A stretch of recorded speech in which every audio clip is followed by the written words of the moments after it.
Hello नमस्कार दोस्तों, स्वागत है आपका हमारे यूट्यूब चैनल में एक अन्य वीडियो के साथ। तो दोस्तों ये वीडियो रहेगी आपकी हरियाणा जीके से रिलेटेड, जिसमें आप प्रीवियस ईयर के जो क्वेश्चन इंपॉर्टेंट है उनके बारे में हम इसके अंदर बात करेंगे।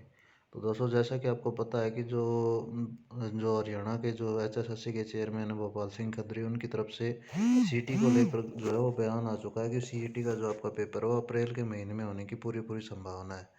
तो दोस्तों जुट जाइए अपनी तैयारी में, क्योंकि इस समय जो है वो आपके पास बहुत ही कम है। तो दोस्तों इसी से रिलेटेड आपके जो है बहुत ही इम्पोर्टेंट क्वेश्चन की ये वीडियो हम लेकर आए हैं, जो आपके आने वाले सीईटी के एग्ज़ाम सीईटी के एग्ज़ाम के लिए बहुत ही इंपॉर्टेंट रहेगी और बहुत हेल्प मिलेगी आपको इस वीडियो से सीईटी के एग्ज़ाम में। तो चलिए दोस्तों शुरू करते हैं आज की वीडियो। तो पहला क्वेश्चन है कि हरियाणा में सबसे कम ग्राम पंचायत जो किस ज़िले में है। ऑप्शन नंबर ए है आपका यमुनानगर में, बी फरीदाबाद में, सी कैथल में और डी है रोहतक में। तो दोस्तों जो सबसे कम कम ग्राम पंचायत हरियाणा के अंदर हुआ है फरीदाबाद जिले में। फरीदाबाद जिला जैसे कि आपको पता है शेख फरीद के नाम पर भी फरीदाबाद जिले का नाम पड़ा था। जनसंख्या के मामले में देखें तो सबसे ज़्यादा जनसंख्या घनत्व हरियाणा के फरीदाबाद जिले का ही है। और दोस्तों जो है सबसे अधिक जो गांव है वो है आपके यमुनानगर जिले के अंदर। कैथल को कपिस स्थल के नाम से जाना जाता है। रोहतक को रोहतास के नाम पर रोहतक का नाम पड़ा था। और तो इस क्वेश्चन का आंसर हो जाएगा दोस्तों option number D, option number B Faridabad. Haryana में सबसे कम ग्राम पंचायत किस जिले में है, तो आपकी है फरीदाबाद जिले के अंदर। ठीक है दोस्तों, चलते हैं अगले क्वेश्चन की ओर। अगला है ग्राम पंचायत का चुनाव लड़ने के लिए सरपंच की न्यूनतम आयु कितनी होनी चाहिए। ऑप्शन नंबर ए 18 साल, बी 30 वर्ष, सी 21 वर्ष या डी 26 वर्ष।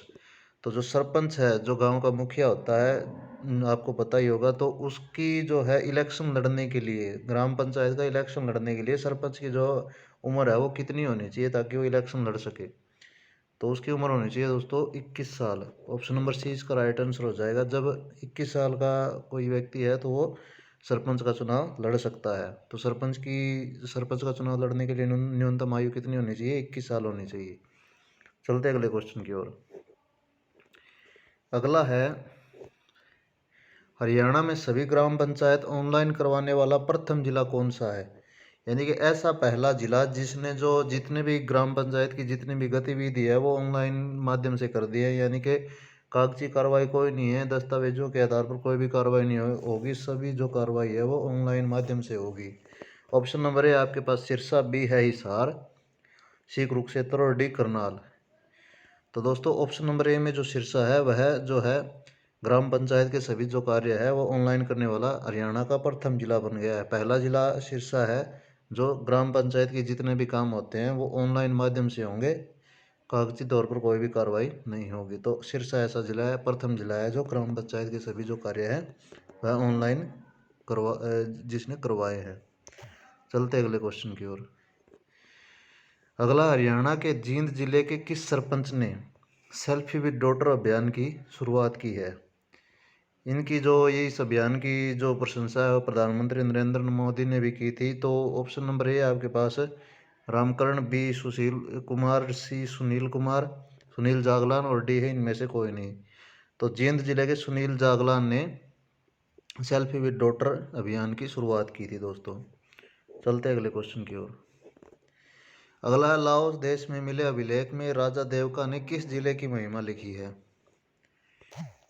जो राजा देवका है उनका संबंध जो लाओस देश से था, उसमें जो अभिलेख मिला है उसमें हरियाणा के एक जिले की महिमा लिखी गई है। तो उस कौन सा जिला है जिसमें महिमा लिखी गई है उस अभिलेख में, लाओस देश के अभिलेख में। तो ऑप्शन नंबर ए आपके पास जींद की, बी करनाल की, सी सोनीपत की या डी कुरुक्षेत्र की।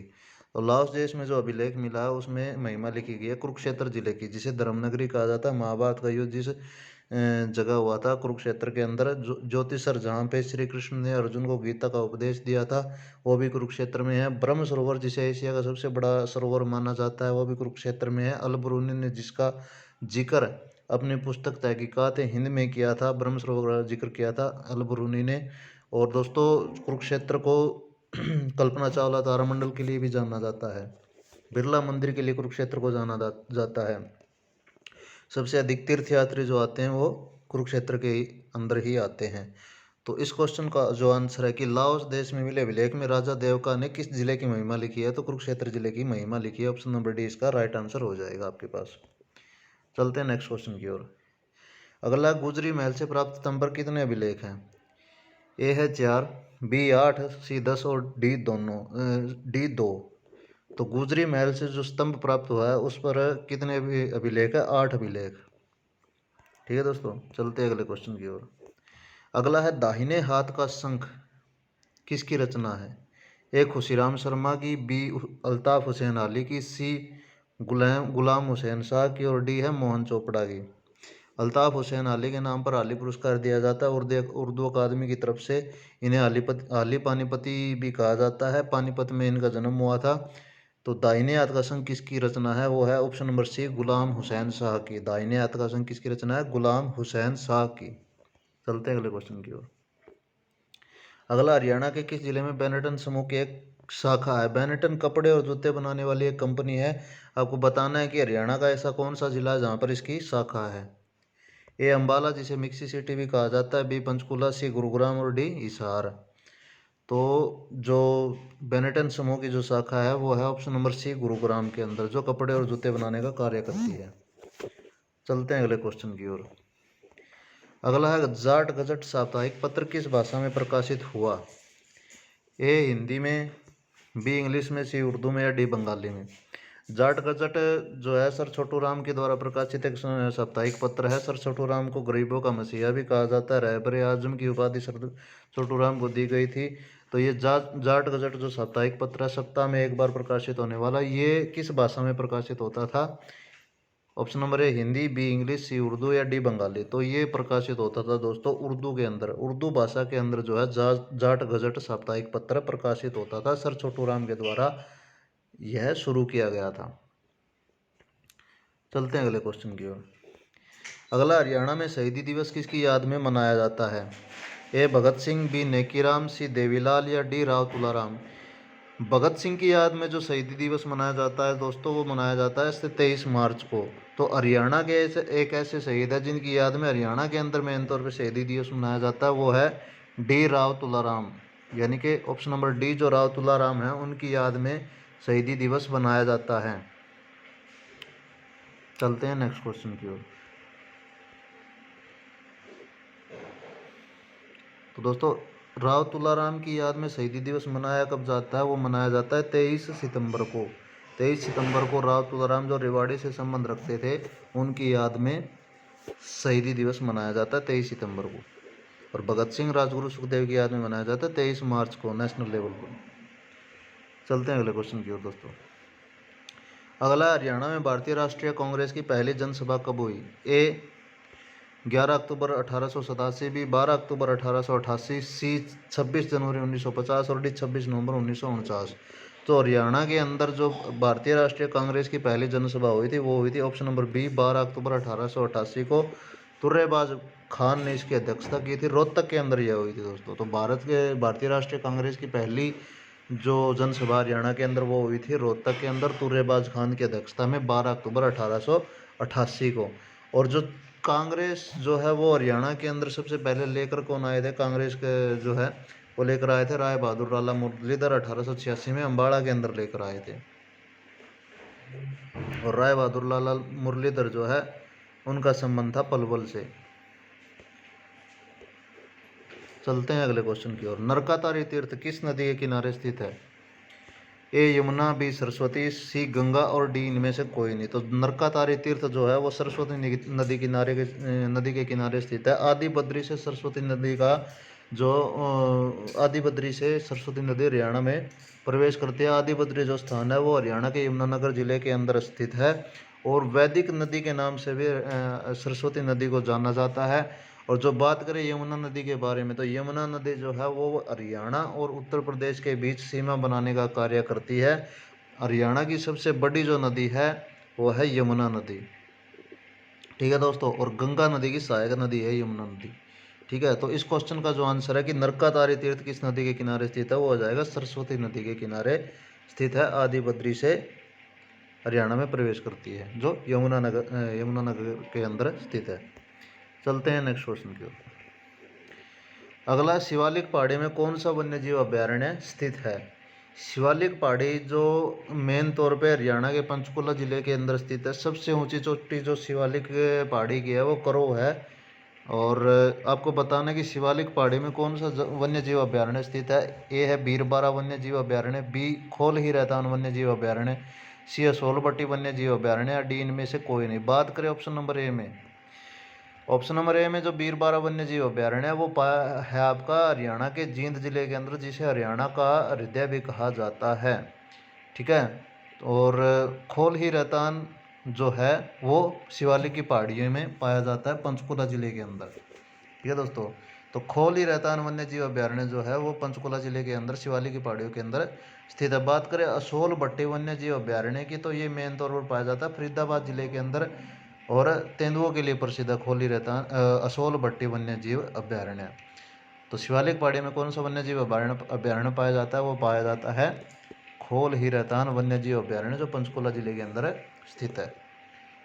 चलते हैं नेक्स्ट क्वेश्चन की ओर। अगला है, द्रौपदी चीरहरण नामक रचना किसकी है? द्रौपदी चीरहरण एक रचना है, वो आपको बताना है कि किस इनमें से जो कौन है इनके रचनाकार हैं। ए पंडित लक्ष्मीचंद, बी किशनलाल भाट, सी नेकीराम शर्मा, और डी इनमें से कोई नहीं। तो ऑप्शन नंबर ए में जो लक्ष्मीचंद है, पंडित लक्ष्मीचंद है, इन्हें हरियाणा का सूर्य कवि और सूफी दर्शन की मीरा के नाम से भी जाना जाता है हरियाणा के अंदर, और दादा के नाम से भी पंडित लक्ष्मीचंद को जाना जाता है। बी ऑप्शन में जो किशनलाल भाट है, इसे हरियाणा के प्रथम सांगी के रूप में जाना जाता है, मेरठ से संबंध रखते थे। तो द्रौपदी चीरहरण नामक जो रचना है वो हो जाएगी ऑप्शन नंबर ए में जो पंडित लक्ष्मीचंद है उनकी। ऑप्शन नंबर ए इसका राइट आंसर हो जाएगा। चलते हैं नेक्स्ट क्वेश्चन की ओर। अगला है, राक्कर मृदा जो अन्य किस नाम से जाना जाता है? ए लवणीय मृदा, बी क्षारीय मृदा, सी भारी मृदा, और डी इनमें से कोई नहीं। राक्कर नाम की एक मृदा होती है, उसमें किसकी अधिकता होती है? लवण की अधिकता होती है, क्षार की अधिकता होती है। तो राक्कर मृदा को किस अन्य नाम से जाना जाता है? तो राक्कर मृदा को जाना जाता है लवणीय मृदा के नाम से। इसमें लवणों की अधिकता अधिक होती है, लवण यानी कि नमक की अधिकता होती है राक्कर मृदा के अंदर। चलते हैं अगले क्वेश्चन की ओर। गुरुद्वारों का शहर कौन से जिले को कहा जाता है? ए फतेहाबाद को, बी कैथल को, सी हिसार को, या डी सिरसा को। तो गुरुद्वारों का शहर कहा जाता है दोस्तों ऑप्शन नंबर बी में जो कैथल है उसे गुरुद्वारों का शहर कहा जाता है। कपिल स्थल के नाम से भी कैथल को जाना जाता है। हनुमान जी की जो जन्म स्थली है उसके नाम से भी कैथल को जाना जाता है। और जो गुलाम शासिका है रजिया बेगम, उसका मकबरा भी कैथल जिले के अंदर स्थित है। तो एक क्वेश्चन से तीन क्वेश्चन आपके बन गए कि कपिल स्थल के नाम से किसको जाना जाता है? कैथल को। रजिया बेगम का मकबरा कहाँ है? यह भी कैथल के अंदर है। और जो आपका गुरुद्वारों का शहर जो है वो भी कैथल को कहा जाता है। बात करें फतेहाबाद की, तो फतेहाबाद में हरियाणा के अंदर सबसे कम पर्यटक जो है वो फतेहाबाद जिले के अंदर आते हैं। पिंक सिटी के, हरियाणा का पिंक सिटी। नेशनल लेवल पर अगर बात करें कि पिंक सिटी किसे कहा जाता है, तो वो कहा जाता है राजस्थान के जयपुर ज़िले को। लेकिन हरियाणा के लेवल पर अगर बात करें कि पिंक सिटी किसे कहा जाता है, वो कहा जाता है आपके फतेहाबाद को। सबसे कम पर्यटक फतेहाबाद ज़िले के अंदर ही आते हैं हरियाणा में, और सबसे अधिक पर्यटक आते हैं आपके कुरुक्षेत्र ज़िले में, कुरुक्षेत्र में। सिरसा, जैसा कि आपको पता है शीरीष वन के लिए इसको जाना जाता है, शेरिस्कम इसका जो प्राचीन नाम है। तो गुरुद्वारों का शहर कौन से जिले को कहा जाता है? वो कहा जाता है आपके कैथल जिले को। ठीक है दोस्तों, चलते हैं अगले क्वेश्चन की ओर। भिवानी मुक्केबाजी क्लब की स्थापना किसने की थी? ए है जगदीश सिंह, बी विजेंद्र सिंह, सी महावीर सिंह, या डी दारा सिंह। विजेंद्र सिंह, जैसा कि आपको पता है बीजिंग ओलंपिक के अंदर इन्होंने भारत की तरफ से ब्रॉन्ज मेडल जीता था मुक्केबाजी के अंदर।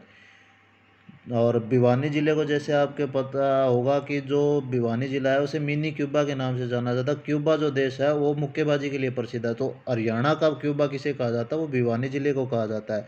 और इसी भिवानी ज़िले के अंदर मुक्केबाजी क्लब की स्थापना की थी। वो किसने की थी? वो की थी ऑप्शन नंबर ए में जो जगदीश सिंह है, उन्होंने भिवानी के अंदर मुक्केबाजी क्लब की स्थापना की थी।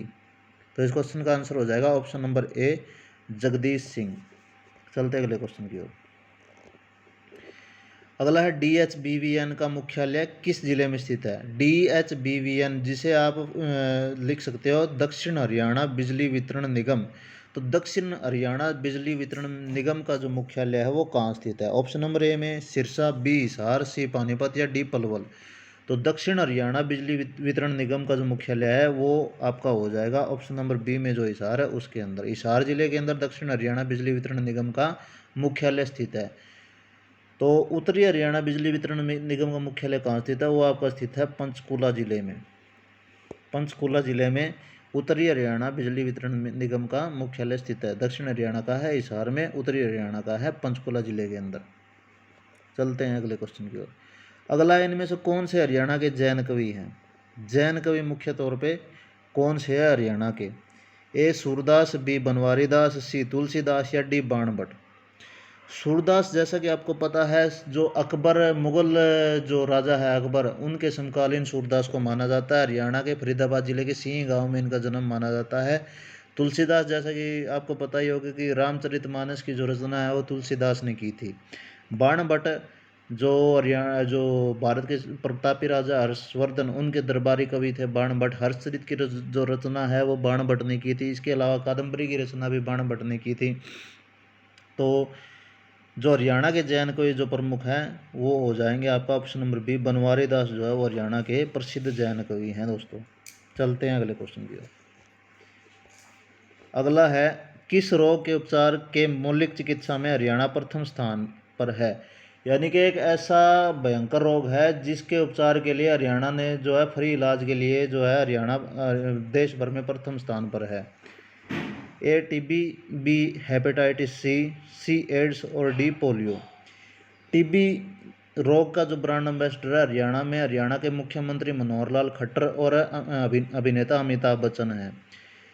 सी एड्स की बात करें, जो एड्स के रोगियों को हरियाणा सरकार ने 2500 रुपये प्रति माह पेंशन देने का घोषणा की है। पोलियो जो है एक वायरस से फैलने वाला रोग है दोस्तों। बात करें जो हेपेटाइटिस सी है उसकी मौलिक चिकित्सा के लिए हरियाणा जो है प्रथम स्थान पर है, जिसे काला पीलिया भी बोला जाता है। तो हेपेटाइटिस सी की चिकित्सा के लिए जो हरियाणा है ऑप्शन नंबर बी इसका राइट आंसर हो जाएगा।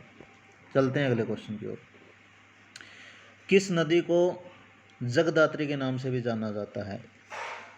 ए है मारकंडा, बी साहिबी, सी यमुना और डी घग्गर। ऑप्शन नंबर ए की बात करें, मारकंडा तो सिरमौर, हिमाचल प्रदेश की सिरमौर जिले से इसका उद्गम माना जाता है। और यमुना नदी जो है यह आपको पता है कि हरियाणा की सबसे जो प्रमुख नदी है वो यमुना नदी है। घग्गर जो है यह जो हरियाणा के जो ओटू सिरसा के आगे निकलकर घग्गर का नाम आकड़ा रिवर हो जाता है, यानी पाकिस्तान में इसको आकड़ा नाम से जाना जाता है।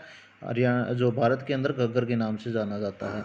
तो किस नदी को जगदात्री के नाम से जाना जाता है? इसका आंसर आपके पास हो जाएगा बी साहिबी नदी। साहिबी नदी को जगदात्री के नाम से भी जाना जाता है दोस्तों। चलते हैं अगले क्वेश्चन की ओर। प्रसिद्ध अभिनेता राजकुमार राव का संबंध किस जिले से है? ए अम्बाला, बी हिसार, सी गुरुग्राम, डी सिरसा। तो राजकुमार राव एक एक्टर हैं, उनका संबंध किस जिले से? ए अम्बाला से, बी हिसार से, सी गुरुग्राम से या डी सिरसा से। तो राजकुमार राव का संबंध हो जाएगा ऑप्शन नंबर सी गुरुग्राम से। गुरुग्राम जिले से संबंध रखते हैं राजकुमार राव। चलते हैं अगले क्वेश्चन की ओर। अगला है, संस्कृत ग्रंथ भगत फूल सिंह चरित्रम के लेखक कौन है? ए छज्जूराम, बी पंडित विद्यानिधि, सी राजाराम शास्त्री, डी इनमें से कोई नहीं। बात करें राजाराम शास्त्री की, जो हरियाणवी का जो प्रथम उपन्यास है, हरियाणवी भाषा का प्रथम उपन्यास झाड़ू फिरी, वो राजाराम शास्त्री ने इसकी रचना की थी। तो संस्कृत ग्रंथ जो भगत फूल सिंह चरित्रम है उसके लेखक कौन हो जाएंगे? वो हो जाएंगे ऑप्शन नंबर बी में जो पंडित विद्यानिधि है वो संस्कृत ग्रंथ भगत फूल सिंह चरित्रम के लेखक हो जाएंगे। और भगत फूल सिंह महिला विश्वविद्यालय जो हरियाणा का पहला महिला विश्वविद्यालय है वो कौन से ज़िले में है? वो सोनीपत ज़िले में है, खानपुर कलां के अंदर। सोनीपत के खानपुर कलां के अंदर भगत फूल सिंह महिला विश्वविद्यालय स्थित है दोस्तों। तो भगत फूल सिंह चरित्रम के लेखक कौन हो जाएंगे? वो हो जाएंगे ऑप्शन नंबर बी में जो पंडित विद्यानिधि है वो भगत फूल सिंह चरित्रम के लेखक हो जाएंगे। चलते अगले क्वेश्चन की ओर। चूहरपुर आरक्षित वन का हर्बल नेचर पार्क किस जिले में स्थित है?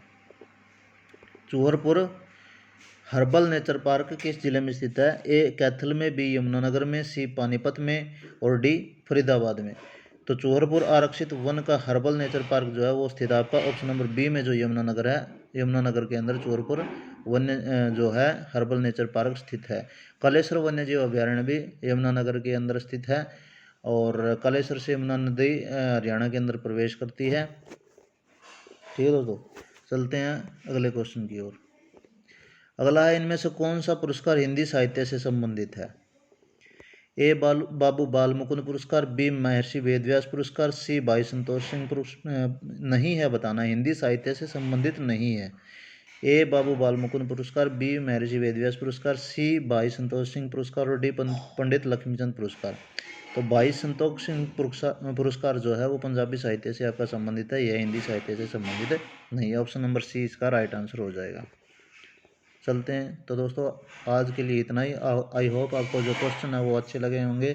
तो दोस्तों क्वेश्चन अगर आपको पसंद आए हो तो वीडियो को लाइक ज़रूर करें। अगर ऐसे ही क्वेश्चन आप आगे चाहते हैं तो कमेंट में ज़रूर बताएं और अपने दोस्तों तक वीडियो को ज़रूर शेयर करें ताकि वो भी कम समय में अच्छे अच्छे क्वेश्चनों से फ़ायदा उठा सकें। तो दोस्तों आज के लिए इतना ही। धन्यवाद। जय हिंद। मिलते हैं नेक्स्ट वीडियो में अन्य इंटरेस्टिंग क्वेश्चन के साथ।